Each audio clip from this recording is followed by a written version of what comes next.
What's up, y'all? Today I'm going to be looking at how Astralis did get this result, but it was slightly delayed because of the Sonics' play and their clutches. So, I've heard the argument that the Sonics actually choked this round and that Astralis should have never been in the game because the Sonics were actually up early, first 3-0, and then later in the game 5-2, and that they should have iced it based on that and never put Astralis back in the game. But I disagree. I think that Astralis was actually playing at a pretty high level and that the Sonics as a team were somewhat struggling throughout the game. And that they certainly could have had better team play on a lot of the rounds and that were only in it due to some individual performances and absolute heroics, particularly on the end of Kanzen, of which I'm going to be showing off how they were able to bring this all the way to round 15 despite Astralis somehow outclassing them even with a coach in. Anyways, the first situation of individual brilliance and a spectacular clutch comes in round number 3 from Kanzen.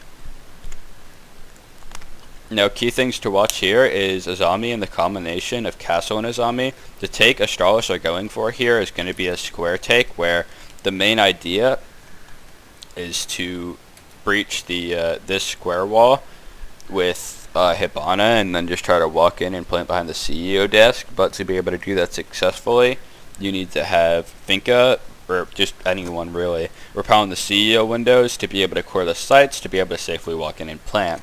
This action on the back is to be able to waste a bunch of utility as well as get information on any of the players playing in sight, which I actually think is pretty smart by having a multi do that.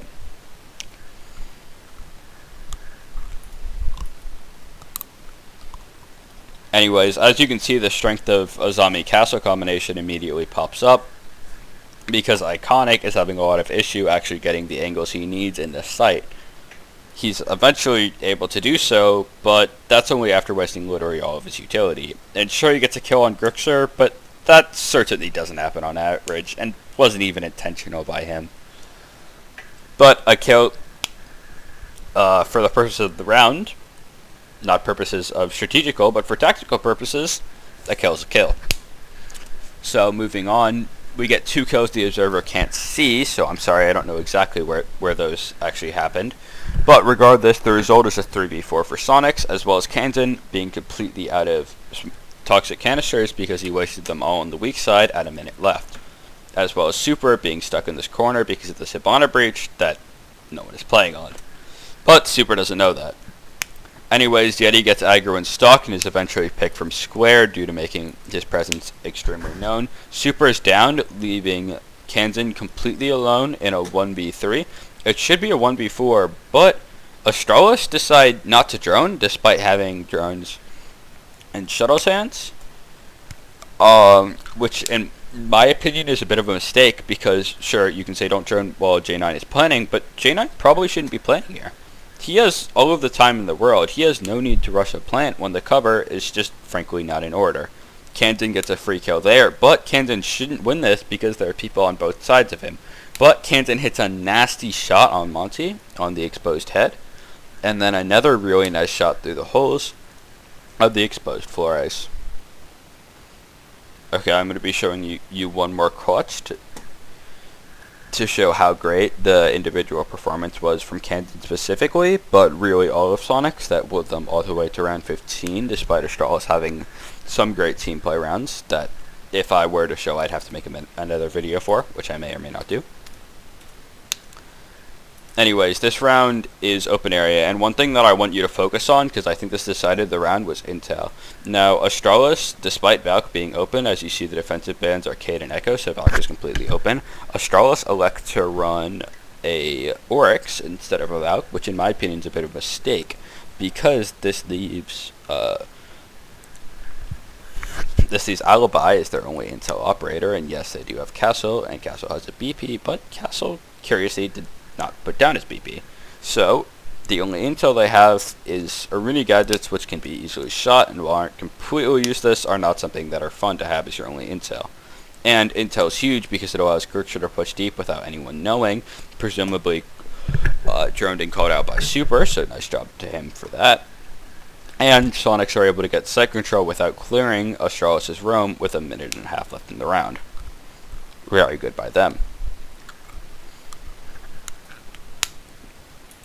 Anyways, Sonics are able to get the plant down, but their post-plant positions aren't really spectacular. And while they aren't terrible either, Astralis is going to have a really nice play there by rotating into Square. Square is going to wait to swing. And he's waiting so that the beepers and the person swinging small office, they certainly could have traded each other. So even if the person playing desks died, it probably would have just been resulted in a trade. Anyways, Sonics, I don't think the positions were that defender favored, but they still managed to lose all their fights since, well, they're still playing Astralis, which leaves Kanzen in a 1v3. But here's where intel comes up yet again, because Astralis have no intel to track Kanzen's long rotate, so these players are not ADS'd on him, and he can get 2 kills for absolute free.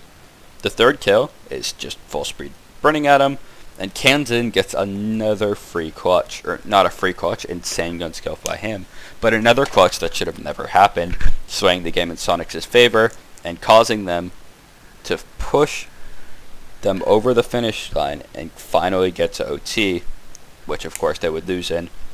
But as previously stated, I don't think they deserve to be in OT in the first place. And, well, getting here was quite amazing from Sonics. Anyways, I really hope Sonics perform better as a team in the future, as we all know they can. I don't really understand exactly why they're in their current style. I'm not on Sonics, I just understand how. But at least a great individual performance was a step in the right direction, and a very entertaining game to watch. Anyways, I'll see you all in the next one, as I'll be doing these tomorrow as well, so make sure to like and subscribe and do all that if you want to make sure you see those. See ya.